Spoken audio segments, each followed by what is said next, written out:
Suspense.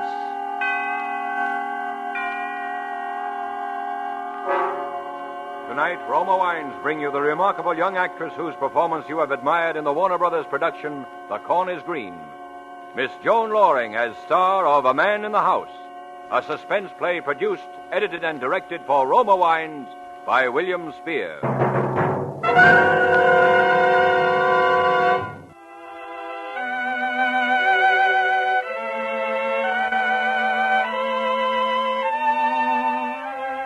When I was 17, they called me that pretty little Barrett girl. I never imagined then that 5 years later I'd be working in the public library day after day and 2 evenings a week. One of the mousy, tight-mouthed librarians who frown and rap a pencil when the adolescent scuffling and giggling becomes a little too unruly. I never dreamed that pretty little Barrett girl would become prim Miss Barrett, nor that my mother would... Well, one evening my father came home from the office looking a little more tired than usual. He barely touched his dinner and said he thought he'd lie down on the sofa for a nap. 3 hours later, he was dead.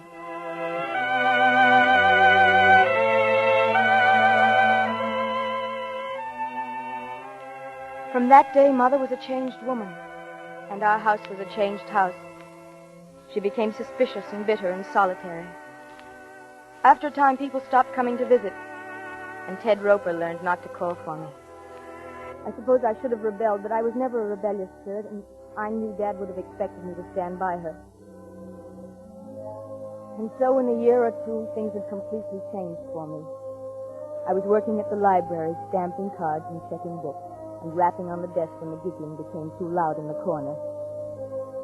Ted Roper went away to school, studying to be a doctor, and by the time he came home to set up his own practice, he was called up for the medical corps.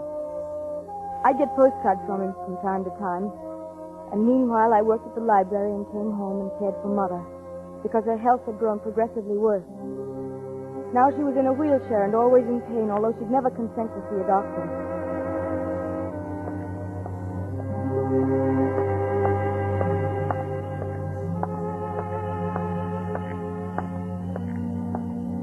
I was thinking of all these things that night as I walked home from my evening session at the library. Maybe it was because Ted was back in town. He had his medical discharge and he'd set practice up again. He'd come to the house once, and I knew he wouldn't want to come back again. And so I walked home alone in the dark, thinking how once they had said... There goes that pretty little Barrett girl. But now they said... What Emily Barrett and her mother need is a man in the house. I looked up at our house. It was shabby and run down. And the vacant lots on either side of it and across the street were wild with unkempt weeds and grass. A single light was burning in Mother's room. The rest of the house was dark. I opened the gate, and then I stumbled a little. Something soft and yet unyielding was at my feet. And somehow my blood went cold as I reached down and my hand touched something still and lifeless. It was my little wire-haired terrier. He was dead.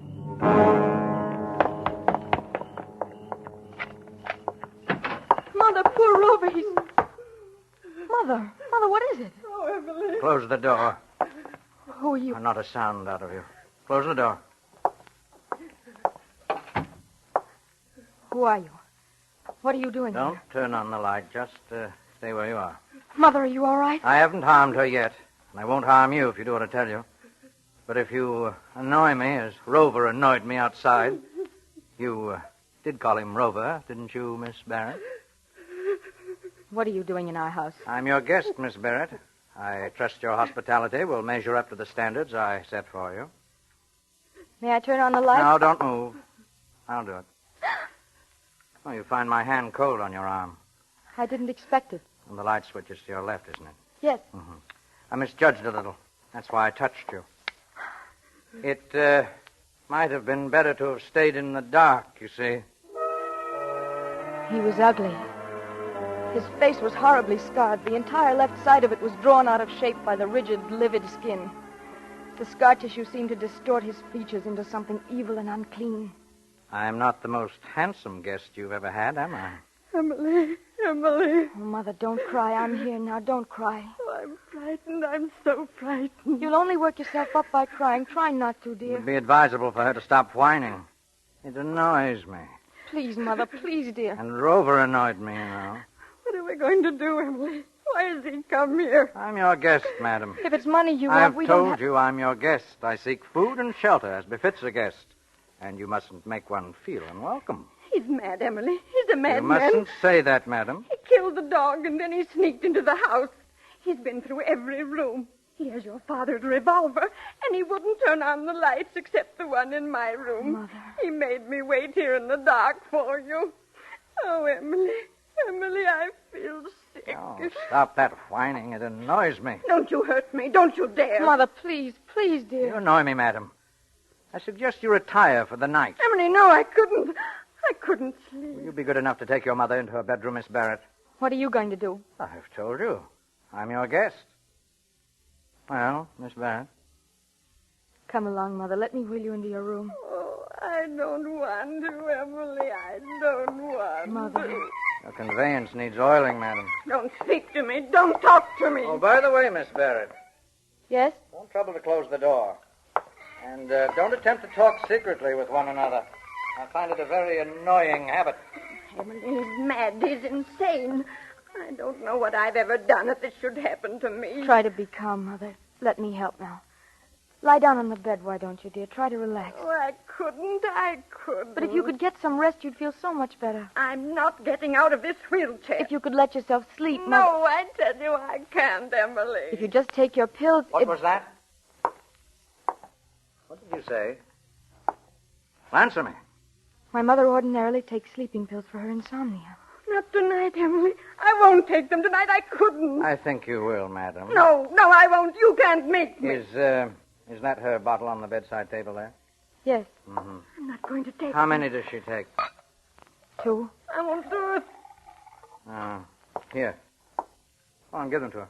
Emily, no, don't make me. What will you do if she sleeps? Wait and rest. Wait under the shelter of your roof. No. You promise I'll be at her side when she wakes in the morning? Yes, I promise. I'll give her the tablets. No, I won't take them. Very well. Take them now, Mother.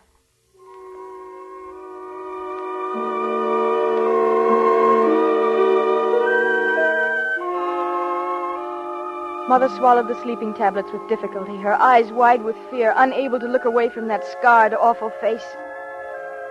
Then he walked away into the living room while I stood by her wheelchair holding her hand.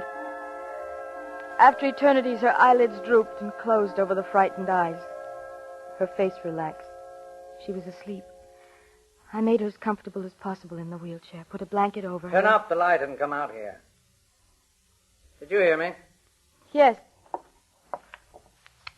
Oh. Sit down. Yes, that chair there.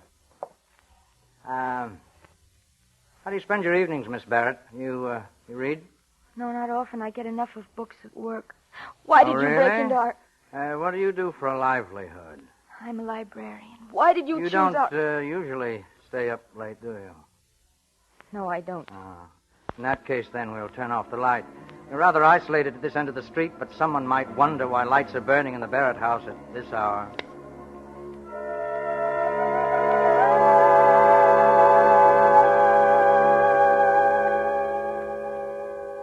Why sit so uncomfortably, Miss Barrett? Go on, lean back, be at ease. Why don't you leave us in peace? We won't give I you... need rest. The safety of rest and solitude. But why our house? Why? Because you have few visitors. Your mother's to blame, isn't she? My mother? Weak, selfish, complaining. Not the most delightful of companions. You're a librarian, you say, huh? How long do you intend to stay here? Your curiosity annoys me. She'll stay here as long as I please, for a very long time if need be. You can't. You'll be found out. Oh, I doubt that very much. But if I fail to report for work... Oh, you won't. I don't understand. You will go to work at the library as usual. And leave my mother here with you? Yes. As a hostage, shall we say. Hostage? She'll be my guarantee you won't betray me. You will not go to the police, Miss Barrett. You will not make any indiscreet disclosures to anyone. You'll work at your job all day and then come back here. And if I don't? Need you ask that question? Is it really necessary to ask me that? No. The rest of the night passed in silence. He didn't speak to me again, and yet I knew he was staring at me from his chair, staring at me in the dark. Except for the single time he moved to bring the dog into the house. I was still frightened, so frightened. But it was the morning I thought of. The morning when I would have to leave Mother alone with him.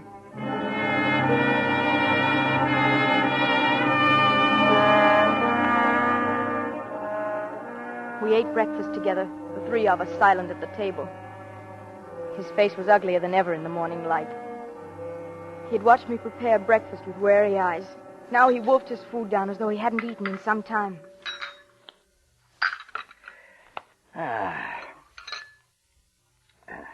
You're not hungry? No. And you, madam? I'm not hungry. I'm sorry to hear that. Is it time for you to leave, Miss Barrett? Leave? Emily, what does he mean? Your daughter has a job, Mrs. Barrett. You wouldn't want her to leave it, would you? Emily, no, you can't leave me here. You can't. You'll be all right, Mother. Really, you will. It's the only thing I can do. Emily, no. You'd please. better go, Miss Barrett. And remember your responsibility. Yes. Yes, I'll remember. My day was a nightmare. I performed my duties automatically. And all the time my mind raced with speculation. What was he doing? Was Mother all right? How could I possibly get him out of the house? Reverend Amber, please. I couldn't tell anybody. I knew that. I didn't dare. He'd kill her in a minute. My card's expired, but could I land? For Mother's sake, I had to keep silent.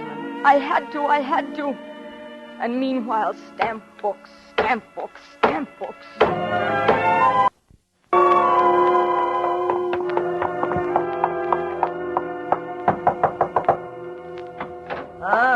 Good evening. Where's my mother? Your mother? In her room. Lock the door. Mother, are you all right? She's all right. Lock the door. All right, now give me the key. Mother! I'm here, Emily. Told you she was all right. Give me the key. That evening, I didn't have to go back to the library. Again, he watched me prepare our meal, and again he wolfed his food down, while Mother and I left our plates untouched. I washed and dried the dishes after dinner, and then all three of us sat in the living room. This is an ugly house. A barren house. There's no laughter in it. I'm not interested in what you think of our house.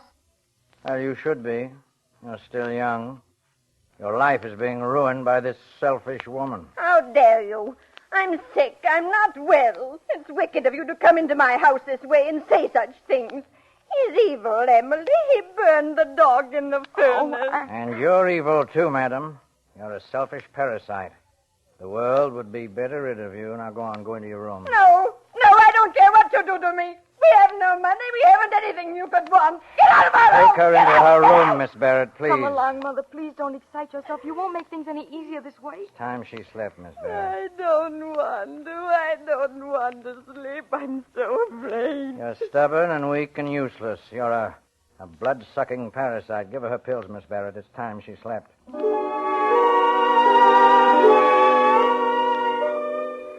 Mother refused to leave her wheelchair again, but I persuaded her to take her sleeping tablet.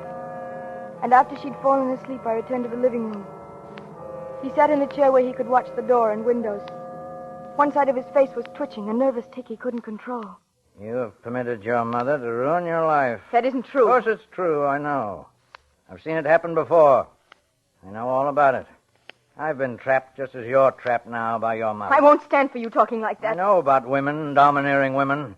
There was one. Well, she'll never bother me again. You killed someone. Did I? That's why you're hiding here. Is it? Did you kill someone? Well, I'm not sure. Maybe someone annoyed me. I'll kill if anyone annoys me.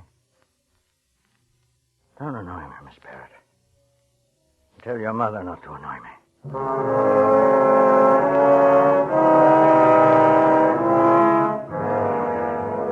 That night went by, crawled by as the first night had done. At 10:30, he switched off the light, and then we were sitting in the dark again in silence, hour after hour.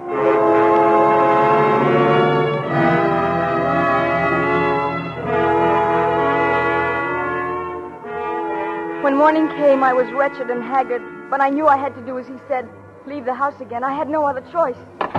I had to leave Mother with him. I'd have to go about my duties as usual. For a moment, I thought of going for help. But I knew what he'd do to her if someone even approached the house. And then as I came down the front steps, my heart almost stopped. For Ted Roper was coming up the front path. Morning, Emily. Hello? I'd heard your mother wasn't too well, and I thought I'd drop in a minute and see her. Oh, no, I don't think you'd better. She's asleep. Well, that's too bad. I wish I'd stopped in last night. I was in the neighborhood, and I was just on the verge of knocking on your door, and I noticed your lights were out. Oh, yes, we retired early. Is there something wrong, Emily? No, there isn't. You look worn out. Getting plenty of sleep? Yes, I am. You've got to get a lot of sleep. And as he stood there chattering on about my mother and my health, I could see the curtain in the living room move. He was watching us. He could probably hear every word that was being said. Emily, you're not listening. Are you well? Of course I'm well. Will you leave me alone, Ted? Of course, if that's the way you feel. I'm sorry, Ted, but I have a headache. I'd appreciate it if you'd go on. Certainly. And as Ted disappeared down the street, I turned and looked into the window. He was standing there back of the curtain, smiling, as if in approval.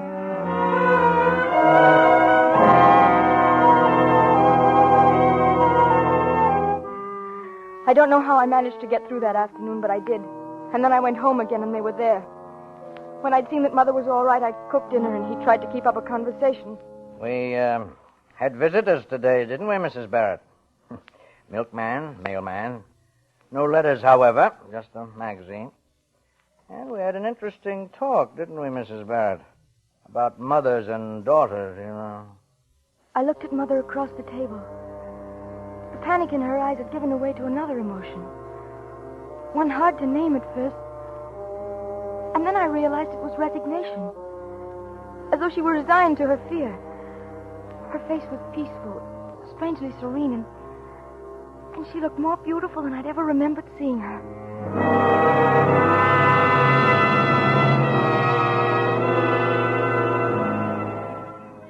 After dinner, we sat in the living room, silently. He looked tired, deep circles under his eyes, and his face twitched involuntarily. I felt unbearably tired, my eyes so heavy. Miss Barrett, I think you'd better go to bed. Go to bed? You'll sleep. No, I couldn't. There's no excuse for not sleeping. You see how easily your mother can do it? You'll take some of her tablets. No. Take them. But my mother... She'll take them, too. She knows how. And then I knew why he wanted me to take the pills. He needed sleep for himself. All right, here, Miss Barrett. All at once, I had no resistance left in me. I took the water from him. He was leaning over me in the chair. And then I swallowed the tablets. Sleep couldn't have come immediately, and yet somehow it was like a swift black curtain shrouding my mind.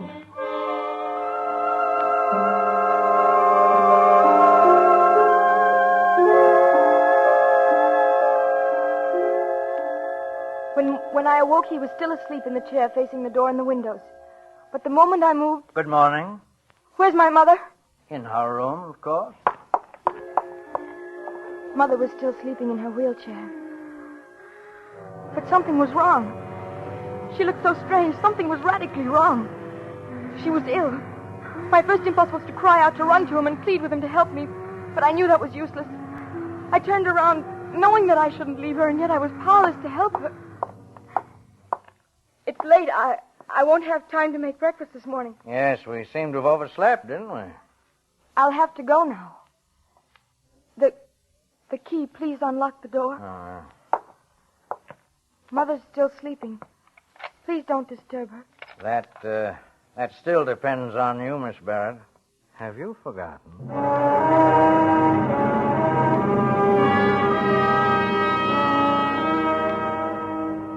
I left the house desperate with fear. Mother had to have medical attention immediately, and yet I didn't dare call anyone in. I didn't dare do anything that would endanger her life. I didn't know what to do. I walked blindly and rapidly along the sidewalk, almost running, not knowing where I was going. And then I saw Ted. Hello, Emily. Headache better? Oh, Ted. What's wrong? What is it, Emily? Ted, you've got to help me. You've got to. Oh, Ted. Here's my car, Emily. Sit down now. Tell me what's wrong. And then I told him the whole story. And when I'd finished, he said, I'd better go to your house at once. But you can't, Ted. I can't let you in the house. You won't have to. I'm not letting you go back there. But I must. I can't leave Mother with him. All right, then. Go back to the house. Tell him you went for a doctor. Oh, I couldn't. Tell him that, Emily. Tell him you saw your mother was ill when you woke up. Tell him you called a doctor and you said nothing about him being in the house. But he won't believe me. I know he won't. We've got to gamble he will. I'll drive you back to the corner. Give you time to walk to the house and explain things to him. Then I'll make my call. And then what, Ted? What will we do then? I don't know, honey. But do as I say. It's all we can do just now.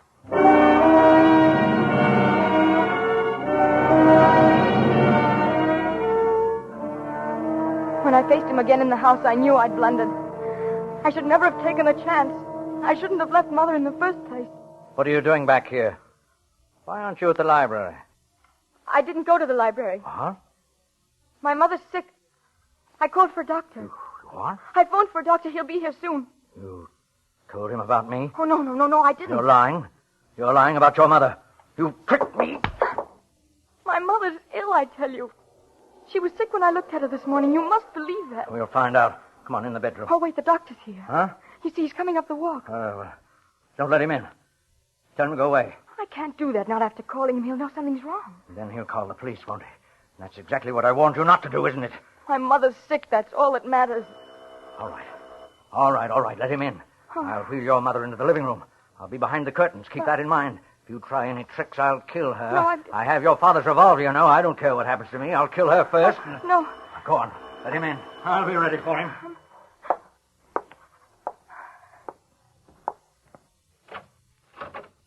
Hello, Emily. Hello, Doctor. I'm so glad you've come. Where's our patient? In the living room. Well, let's look at her, shall we? Here she is, Doctor. She isn't breathing loudly now, but she was breathing so harshly when I left her. Well, let's just see. I stood against the wall while Ted bent over her. She was facing the curtains in the doorway.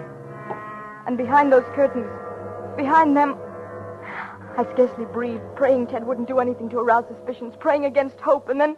All right, you in there. You'd better give up. No, Ted, you can't! I won't. Emily! You... Oh, Mother. Easy, honey. Take it easy. You let him kill her. After I told you, you let him kill her. Honey, listen to me. It was the only thing I could It do. was you who killed her. You really did it. Emily, Ted. listen.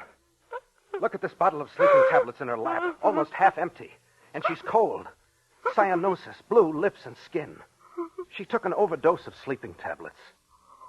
She was already dead, Emily. Already dead. You knew that when you told him to give up? Yes. I knew I couldn't leave you in the house with him. He'd have found out, and then he'd have flared up and killed you. I had to do it, honey. I had to provoke him into shooting a dead woman. To give me time to shoot him. I didn't know where he was, you see. Oh, Ted. He told her she'd ruined my life. He called her a parasite. You think she... I think so, honey. She did it so you might live.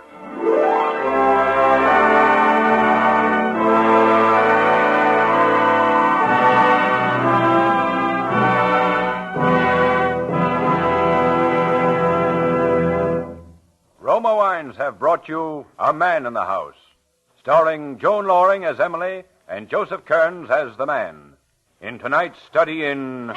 Suspense.